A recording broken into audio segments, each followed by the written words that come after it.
Last time on The Story, Los Angeles. The discovery of oil created another cycle of economic boom and bust, while Huntington built his real estate and electric rail empire.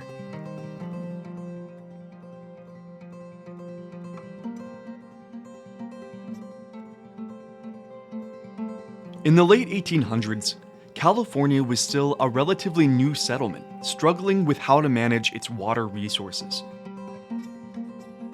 The northern part of the state received ample rainfall, but much of Southern California was dry and arid. Pioneers like the Spanish Franciscan at the San Gabriel Mission and early Mormon settlers in San Bernardino experimented with small-scale irrigation projects to bring water to their communities. But the real transformation of California would require much larger engineering feats and coordinated planning. Long stretches of sunny weather, part of Southern California's appeal, paired with torrential downpours and flooding in the winter, created a highly unstable water supply. The Los Angeles River and its tributaries regularly flooded in the winter months, even causing the original LA Plaza to be rebuilt on higher ground near today's Union Station.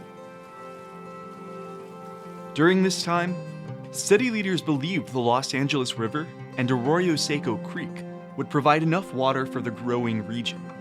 But as the population surged at the turn of the 20th century, it became clear this was not sustainable. The city's rapid population growth and periodic droughts outstripped the local water supplies, while devastating floods continued.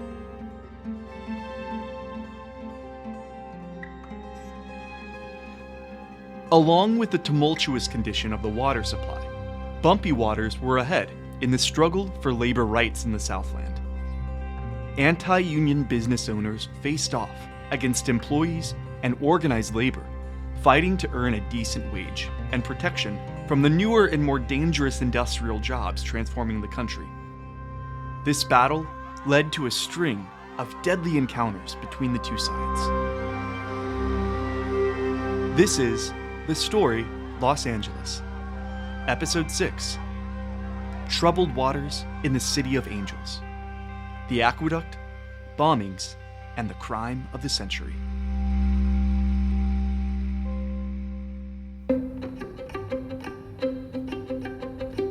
Part 1. Dry or Drenched. As early as 1859, early settlers in the Southland were exploring ideas on how to bring water to the region. In the winter, snow packed onto the tops of the Sierra Nevada mountains, and by spring, torrential downpours, along with melting snow, provided ample, sometimes too much water, leaving the rest of the year dry and arid. Early pioneers envisioned bringing water from the Colorado River to regions like the Imperial Valley in the southeastern part of the state, using gravity and man-made aqueducts. These early engineers like George Chaffee, who established Ontario, California, organized mutual water companies with innovative irrigation systems for his settlement, ensuring reliable water supplies year-round and allowing citrus and other crops to thrive. In Sacramento, William Hammond Hall, the state's first civic engineer, utilized his role to imagine a comprehensive water plan for California. He inventoried the state's water resources and proposed reforms to water law, publishing extensive and meticulous reports that irrigation could turn the state into an agricultural powerhouse, supporting millions of small farmers. But despite these early visions and accomplishments, Los Angeles County had yet to stabilize their supply to sustain its booming population, and a tug-of-war between individuals and companies claiming private rights to water versus public shared use was on the horizon across the entire state. The stage was set for future conflicts between a vision for public water resources and private profit.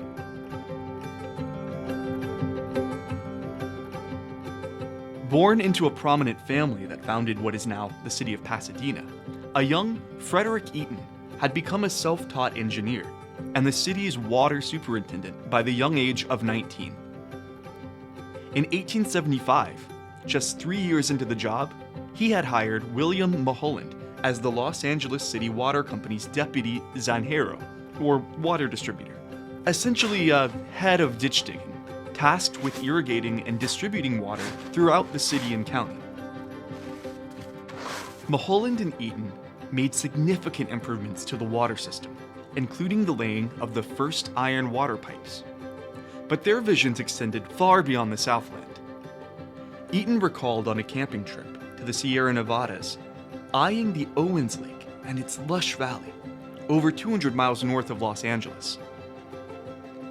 He thought of all the uses of this bountiful source of water that sat in his mind wasted. Foreseeing an early need and use for the water, Eaton began purchasing land and water rights in the Owens River Valley. By 1898, Angelenos elected Frederick Eaton as the city's mayor. Mulholland became superintendent of the city's water company, and in 1905, Eaton convinced Mulholland that Owens Valley had enough water for a city 10 times the size of LA. If they could only divert the river's flow to Los Angeles, the city could establish a seemingly endless water supply to feed its growing population. The challenges would be piping it such a long distance and getting public support for the massive costs involved.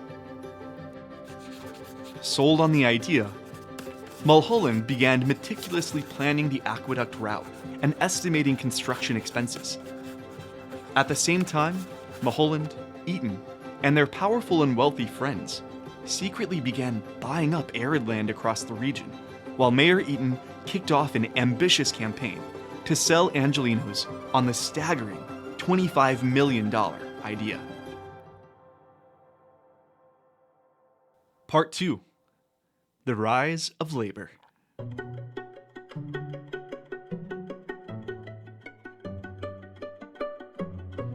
While the city was struggling to find a foothold in providing water to the thirsty county, other rough rapids were ahead in the labor market. Across the country, the end of the 1800s in the United States was filled with conflict between the working class and large business and factory owners. Industrialization was transforming the country, bringing products and innovation to the masses while building taller and larger cities. But for employees, poor wages, deteriorating working conditions, and lack of regulations ignited a firestorm to unionize. Business owners, on the other hand, saw unions as a threat to their own profits. The country was destined for conflict. 1892, the Homestead Strike, Homestead, Pennsylvania. A bloody confrontation between Carnegie Steel and the Steelworkers Union over an expiring union contract Carnegie refused to renew. Gunfire broke out between the company's private forces and the steelworkers, resulting in deaths on both sides that only ended when the governor deployed the state militia. 1894, the Pullman Strike, Pullman, Illinois.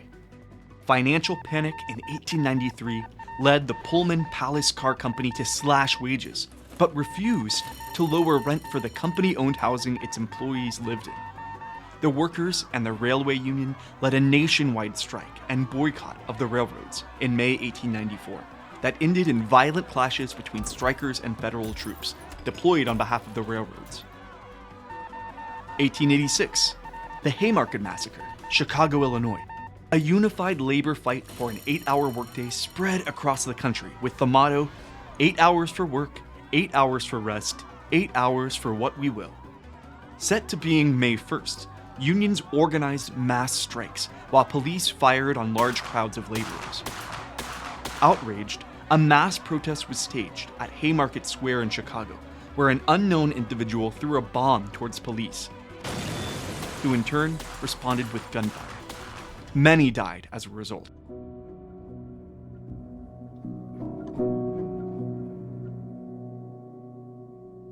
Today, we remember these struggles and more with May Day on May 1st and Labor Day in early September.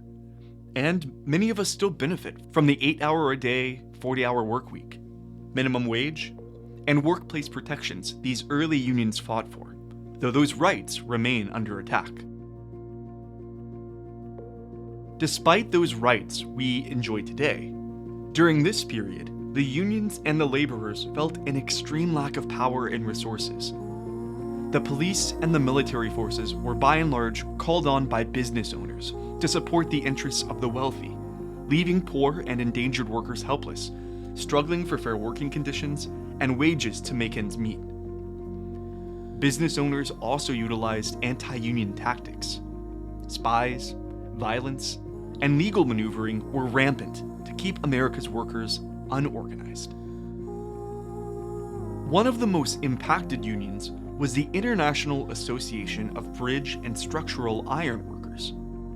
Members of the Iron Workers Union played a central role in the development and industrialization of the entire nation, building iron bridges for railroads to cross the country's rivers and ravines, erecting towering new skyscrapers with little to no protection from accidental falls at incredible heights, building infrastructure for new power plants, electrifying cities across the nation.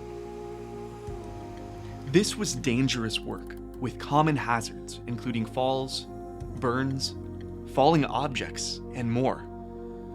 Deemed the cowboys of the sky, iron workers built a reputation as a fearless and daring workforce. But that grit and determination, that fearlessness, didn't come without pride in their work and a sense of self-advocacy. These laborers were building America's future as an industrial powerhouse, and they knew it. They also knew their fight for fair working conditions was regularly being undermined by big business, police, and newspapers friendly only to the cause of the wealthy. Feeling like all odds were against them, the leadership at the top levels of the Iron Workers Union established a scheme, one intended to force the hand of the wealthy to honor the union's demands. Samuel Hawken, the treasurer of the Iron Workers Union, recruited a handful of low-wage workers to execute the union's scheme. Between the years of 1907 and 1911, Ordie McManigill and brothers J.J. and J.B. McNamara were enticed by Samuel Hawken with extremely lucrative cash payments. In exchange, the trio was tasked with secret missions to plant TNT bombs at non-union work sites across the country. By destroying the work of non-organized laborers, they hoped to scare employees into joining the Iron Workers Union and force businesses into union-only contracts. In the dead of night, the three would sneak on to in-progress railway bridges, skyscrapers, and other industrial projects with TNT set to a ticking clock and timed to go off, destroying the work on the projects, but aiming to never hurt or kill anyone. Any deaths or harm done to employees would hurt the union cause and would have disastrous effects for union sympathy. But it wasn't just union projects the iron workers had problems with. Business-friendly newspapers at the time were relentlessly pushing anti-union content and driving open shop city sentiments across the nation. An open shop city was one that could not, by law, compel union membership or charge dues, thus destroying union negotiating power.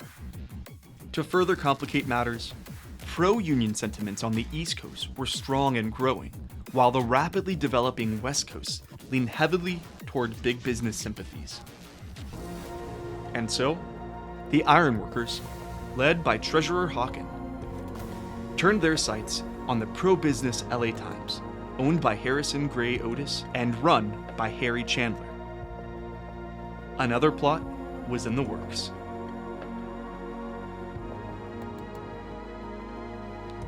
Part 3. The Aqueduct and Lies in the Owens Valley.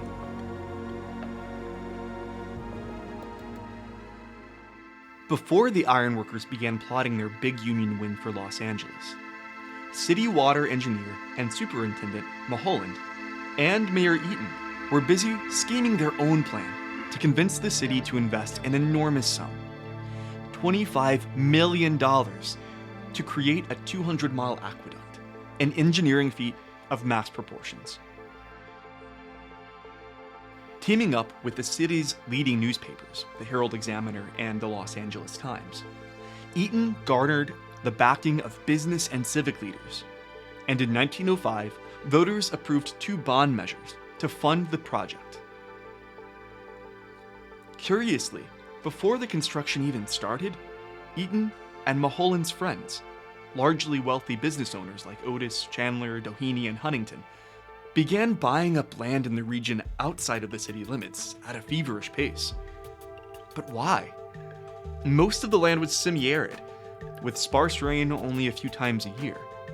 Farmers could only dry farm, and the dominant use of the land was broad-scale ranching, much like the Los Angeles basin had been a few decades prior. In addition, residents of Owens River Valley were getting mixed signals from a number of groups. Los Angeles agents, including former Mayor Fred Eaton, allegedly posed as agents of the Federal Bureau of Reclamation, giving the impression that the project was a public irrigation endeavor to protect farming in the Owens River Valley, rather than a water grab for Los Angeles' benefit. Los Angeles used its economic and political power to pressure and outmaneuver Owens Valley residents, buying up land and water rights at low prices, while farmers struggled to comprehend the larger scheme at play. You see, Mulholland envisioned more than just water for the city limits of Los Angeles. By damming up the future flow from Owens River, Mulholland and his partners could create a steady and reliable water source, as well as energy through new power generators spun by the force of the aqueduct's flow. Not only could they turn the entire Southland into a lush and fertile oasis, Mulholland and his elite friends could also own 90% of the energy production and vast expanses of land outside of the current city limits needed for regional growth. And so, with the backing of LA voters, the swindling of Owens residents, and an impressive secret power play by the city's elite, construction began in 1908 under Mulholland's leadership. It was an epic engineering feat, requiring 57 camps along the 225-mile route. Major obstacles included the arid desert landscape and technical challenges, like 18 miles of tunnels blown out by TNT explosives in Jawbone Canyon. At its peak, over 200,000 men were employed in the work crews. The sheer scale was staggering. Quarries were built, cement plants constructed, railroads laid. A massive industrial undertaking. Thousands of laborers toiled under the harsh desert sun, shaping concrete channels and blasting tunnels. LA's future water source was in the making.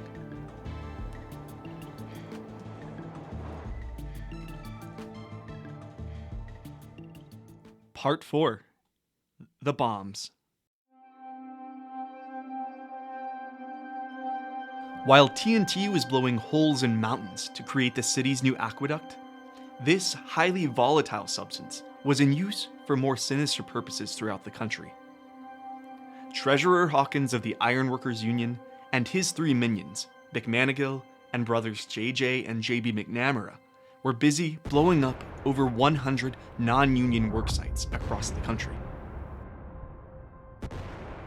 As their focus shifted to growing Los Angeles, then a strong anti-union city led by figures like LA Times publisher Harrison Otis, the stage was set for a fateful confrontation. No longer was the union targeting work-only sites. They now were setting their aims on newspapers and the homes of wealthy business owners. Hawkins' plan was to blow up the anti-union LA Times building in downtown Los Angeles, as well as the homes of owner Harrison Otis and the secretary of the Anti-Union Merchants and Manufacturers Association. In the lead up to the bombings, J.J. McNamara sent his younger brother, J.B., to Los Angeles to plant the bombs at the LA Times building. J.B. placed a suitcase filled with dynamite and a timer in Ink Alley behind the building the night before the explosion. The bomb was set to go off at 1 a.m., aptly planned to avoid any loss of life. Tension in Los Angeles was about to explode, literally.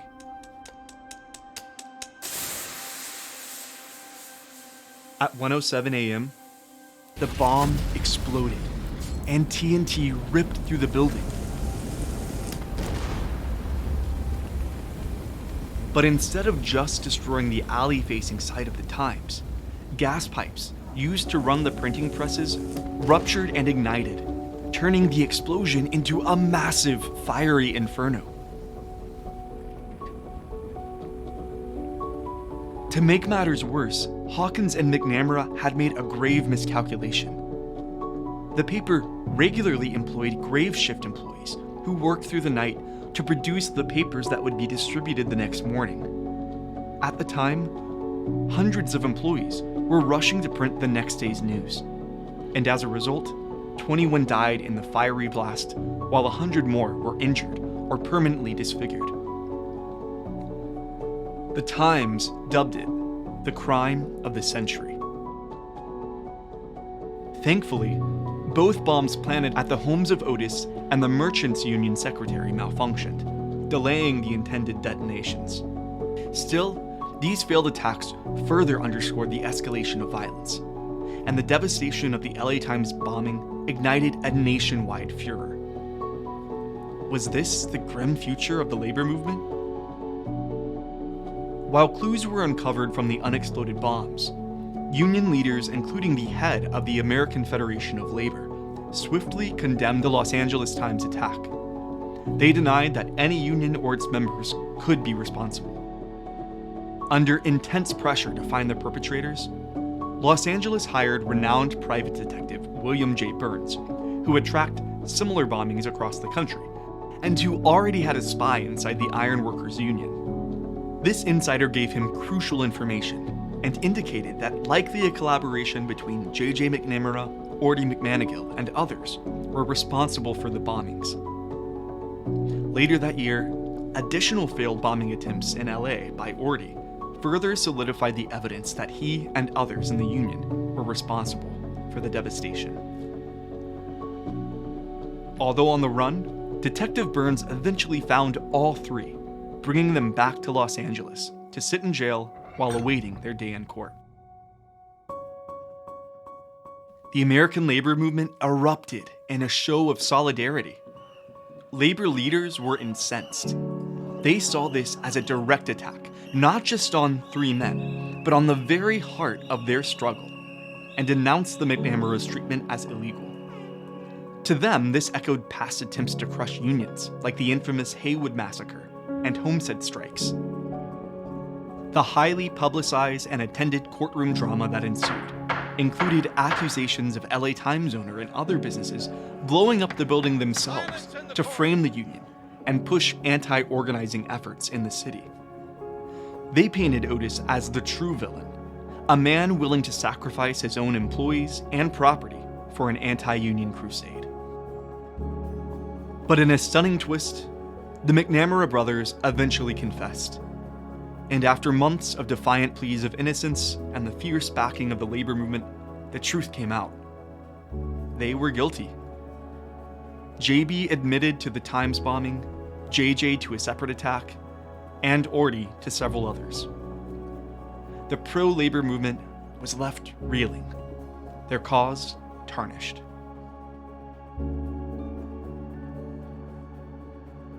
Part 5. In Aqueduct for the Masses. By 1911, the McNamara brothers and Orty McManigill were now in jail for their parts in the LA Times bombing, and the new aqueduct, siphoning the water and the future out of Owens Valley, now only half complete, was facing issues of its own. Owens Valley residents were becoming privy to the actual plans of their southern neighbors in Los Angeles. Owens Valley was not empty. Farmers relied on the river and saw Los Angeles' plan as a death sentence.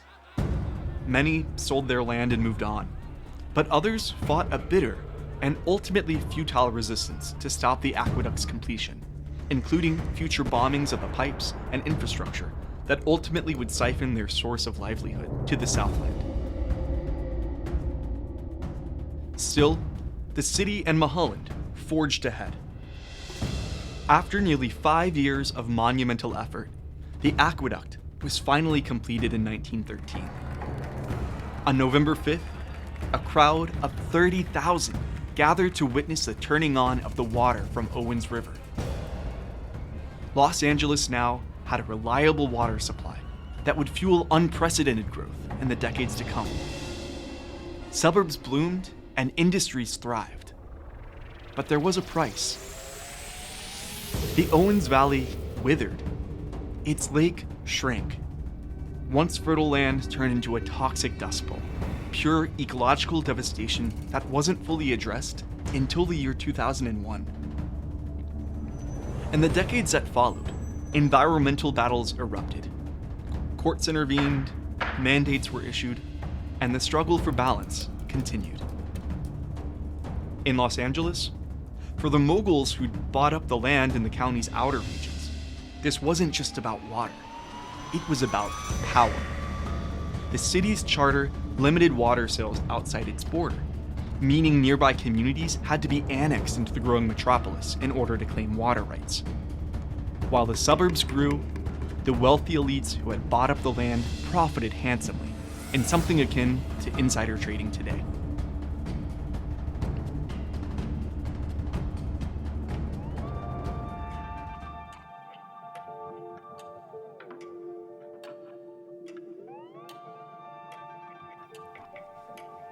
The Owens Valley conflict is often viewed as the defining chapter in the California water wars, referring to the ongoing struggle between urban and rural interests over water resources in the state, while the bombing of Los Angeles Times represents a similar turbulent struggle between laborers and the big business bosses of the day.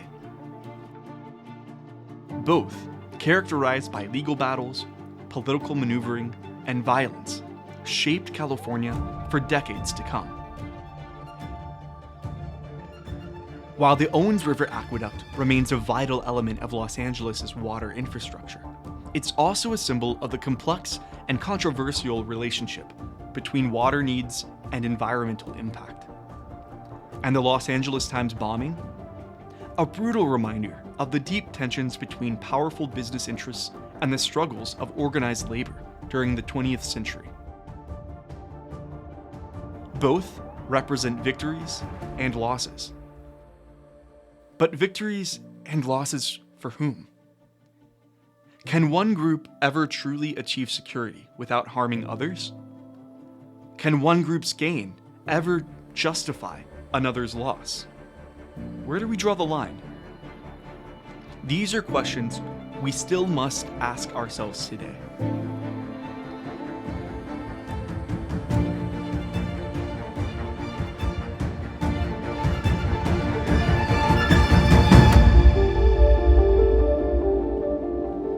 Next time on The Story, Los Angeles. A new industry emerges. Film moves from the Big Apple to the land of sunshine.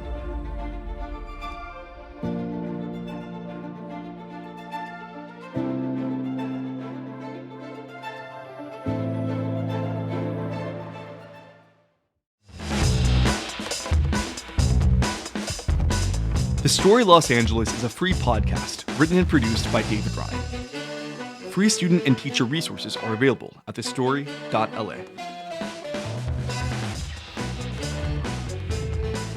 Hey there, listener.